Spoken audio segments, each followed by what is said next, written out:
আসসালামু আলাইকুম, hello viewers. আরও একটা নতুন ভিডিও নিয়ে আপনাদের সম্মুখে এসেছি।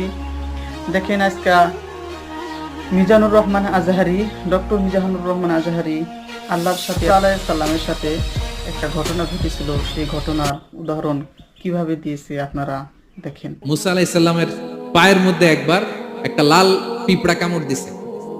এই সাইজের যে লাল পিঁপড়াগুলো কামড় দিলে খুব আরাম লাগে না? কেমন লাগে? হ্যাঁ, খুব ব্যথা করে, প্রচন্ড ব্যথা করে। তো মুসা আলাইহিস সালামের মেজাজ কি নরম না গরম? খুব তাড়াতাড়ি রেগে যেতেন। এক এক নবীর এক এক অ্যাট্রিবিউটস ছিল। তো মুসা আলাইহিস সালামের পায়ের মধ্যে লাল পোকা, লাল পিঁপড়া কামড় দিছে, প্রচন্ড ব্যথা পাইতেছে আর ডলতেছে আর রেগে গেছে। রেগে তাকে দেখে দিকে লাল পিঁপড়ার বাসা, যে পা দিয়ে ডোলে সবগুলোরে মেরে ফেলছে। তো ঘটনাটা ছিল, মুসা আলাইহিস সালাম আল্লাহকে জিজ্ঞেস করছিলেন এই ঘটনাটা আল্লাহ কেন ঘটাইছে। আল্লাহকে জিজ্ঞেস করছিলেন, আল্লাহ, আযাব